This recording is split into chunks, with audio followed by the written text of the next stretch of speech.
Friends, तर मी एवढ्यातच शाळेतून आली. आज होती सकाळची शाळा आणि जस्ट फ्रेश झाली आहे. आणि आल्यानंतर बघितलं, लक्षला आज सुट्टी असते ना, शनिवार आहे. तर आल्यानंतर बघा तो कसा झोपला आहे. तो झोपी गेला आहे आमची वाट बघून बघून. आणि ही स्टोरी बघितली का त्याने किती लिहिलेली आहे. त्याने जी स्टोरी पिक्चरमध्ये बघितली तीच त्याने पूर्ण एवढी पेज आणि पेजसुद्धा चिटकावून काढलेली.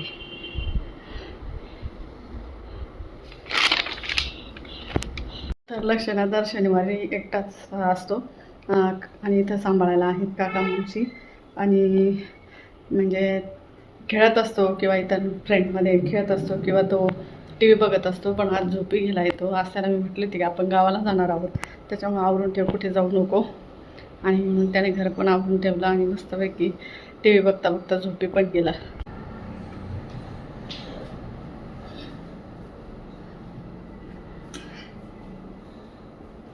शाळेतून येता इथे स्टॉपला एक गाडी उभी होती, आंबे घेऊन विकत होते. दरवेळेस तो काही ना काही फ्रूट आणत असतो. तो माणूस तर आहे ना, कधी टरबूज आणतो, कधी खरबूज आणतो, कधी चिक्कू आणतो. पण त्याची जी फ्रूटची क्वालिटी आहे ना ती एक नंबर असते. आणि आजचे आंबे होते तिथे. आंब्याचं नाव काय सांगितलं माझ्या लक्षात नाही आहे, पण आंब्याचा तर खूप गोड वास येतो आहे. तर हे आंबे आणले 100 रुपये किलोप्रमाणे. असे मी 2 किलो आंबे आणले. बदाम काहीतरी नाव सांगितलं त्याने, पण माझं नाव लक्षात येत नाही आहे. आणि वास तर इतका छान येतो आहे ना, मस्तच वास येतो आहे. कधी कधी मला वासावरून कळतं हा आंबा गोड असेल की आंबट असेल. अजून गावाकडचे आंबे एवढे आलेले नाही, त्याच्यामुळं म्हणजे अजून छोटे छोटे मेमध्ये ते पिकायला सुरुवात होतात. ते गावठी आंबे आहेत आणि कधी कधी जूनमध्ये पिकतात. लक्षची झोप पण झाली, माझाही आराम झाला. लक्षचे पप्पा आले आणि आता आम्ही निघालो आहे गावाला जायला. 5 वाजले आणि आम्ही निघालो गावाला. आणि लक्षने किती मोठी स्टोरी लिहून टाकली, बापरे माय गॉड. अजून मोठी होईल काय लक्ष याच्यापेक्षा? अजून होईल. बापरे, आवरून ठेव हा. एका दिवशी मी निवांत वाचेल बरं का. नाही टाकणार आहे डस्टबिनमध्ये. आता ती चिटकवलेली ना जरा वेगळी दिसते ना. तर आमचं हे गावाला न्यायचं साहित्य, हे सगळे रद्दी आहे. रद्दी याच्यासाठी का चूल पेटवायला हे कुरड्या आहेत, या लक्षूच्या खेळण्या आहेत, त्या विनाकारण घेत असतो. आता वाजले संध्याकाळचे 5 आणि आता निघतोय आम्ही, कारण दुपारी उन्हाळ्याची तीव्रता पण खूप होती आणि म्हणून आताशी आम्ही गावाला जाण्यासाठी निघतोय. लिफ्टमध्ये सामानच बसला ना हो लक्ष. तू आता ते बास्केट उगाच घेत बसतो लक्ष. एक दिवस हा ना बाहेर सायकल खेळायची, शेतात फिरायचं, हौदात खेळायचं. हौदात मला वाघ पकडायला आला तर काय गावाला जायचं राहिलं का आमचं खूप सामान इकडून पण जातं आणि तिकडून पण येतात. आता हे जेवढं भरून चाललं त्याच्यापेक्षा तिकडनं फिरायला बसलं. ए नाशो,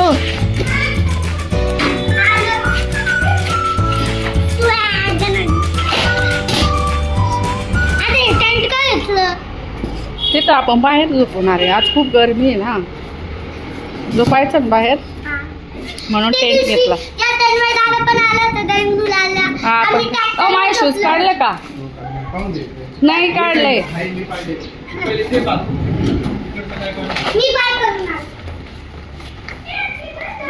चल ना पाय आता बाय.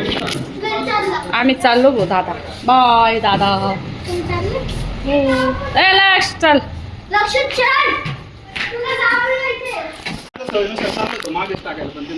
आम्ही सवयीनुसार सोमवार मंगळवार बुधवार मी गाडी नेणार आहे शाळेत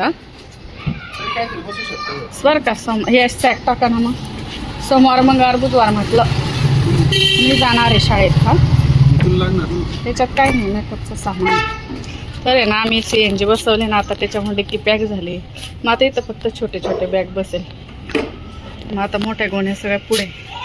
इथं काय लक्ष फक्त बसणार आहे ना.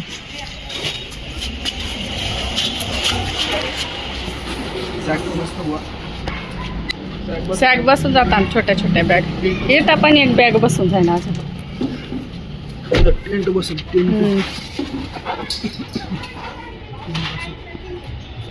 ते गोणी ना पाय तशीच ठेवायला म्हणजे याला मोकळं बसता येतं.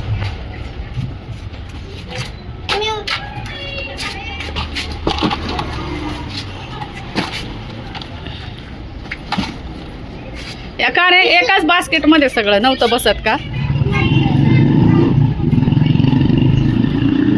लावू का?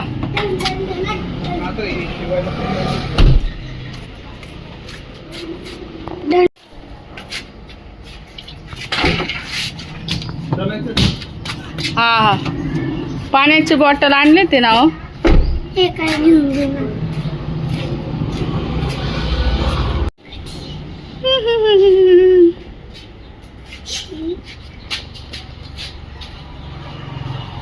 चला आम्ही निघालोय गावाला जायला. संध्याकाळचं छान वाटतंय, ऊन कमी झालंय.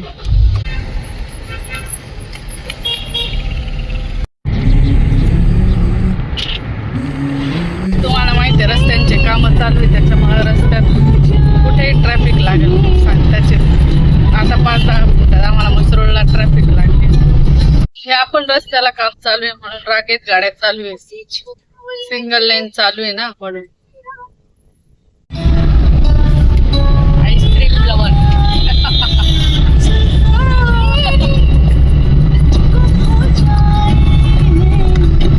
आईस्क्रीम खाण्याचा आनंद घेतोय.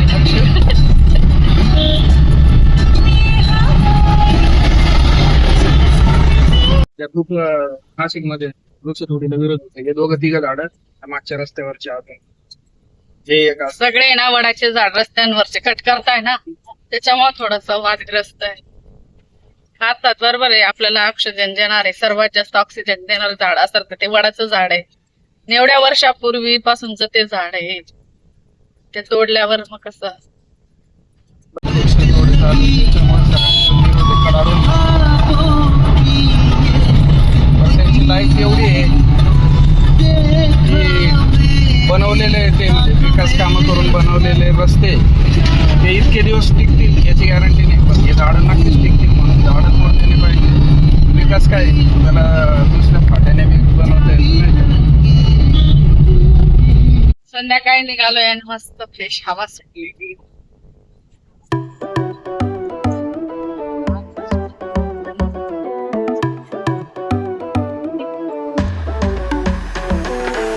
काय चालली, कोणीतरी घेतली रे ती विकत. गावाला चालली ती. गाड्या पण किती छान लागला. काम धंदे चालू आहे. रस्त्याचे काम चालू आहे. एका रेषेत एकाच लाईन वरून गाड्या चालल्या आणि जाणार आहे. काम नाही, काम धंदे. काम रे रस्त्याचे काम धंदे चालू आहे.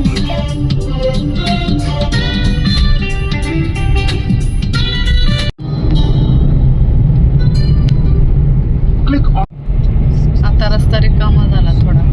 पुढे गेलो का पुन्हा तो रस्ता काहीतरी खोदलेला असेल, पूर्ण ट्रॅफिक लागेल पुन्हा. चालू खरं तर नांदुरेगड असल्यामुळे हे रस्ते अजूनच पहिल्यापासूनच मोठे पाहिजे. पण याला प्रेफरन्स केव्हा दिला जातो?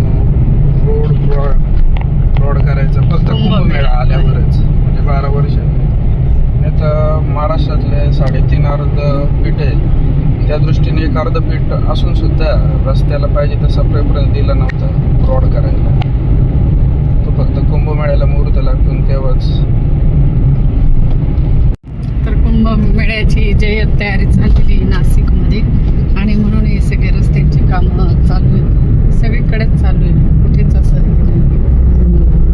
तर जून जुलैमध्ये कदाचित तोपर्यंत होऊन जाईल रस्त्याची कामं.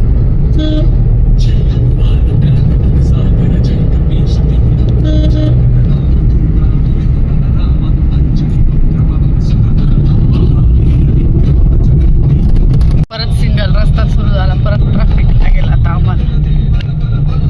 इकडे लेफ्ट साईडला आहे ना रस्त्याचं काम चालू आहे. इकडे चौपदरीकरण चालू आहे ना. पहिले छोटा रस्ता होता, पण एवढा आहे. चौपदरीकरण झाल्यानंतर मग आमचा वेळ वाचेल गावाला जायला. जरा फास्ट जाऊ आम्ही, कारण असं ओव्हरटेक करा आणि वेळ जातो आणि गर्दी पण असते रस्त्याला नांदुरेगडामुळे.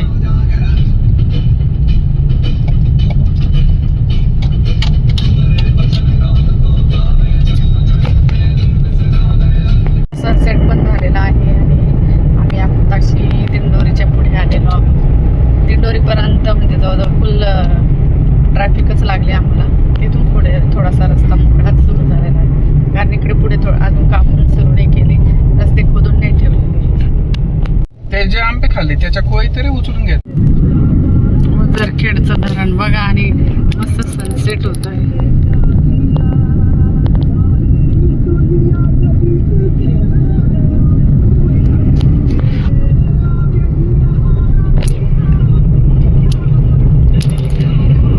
क्रॉस करतोय.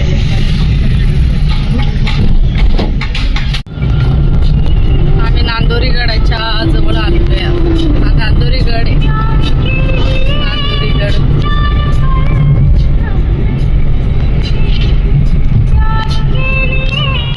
सनसेट पूर्णपणे झालेला आहे आताच.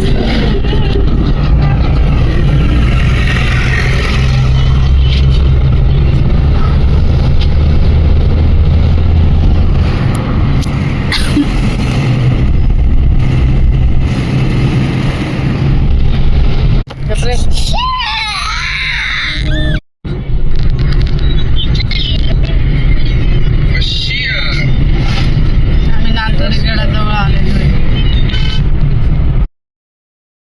बाजार असतो आणि म्हणून सगळे भाजीपाले बसलेले होते.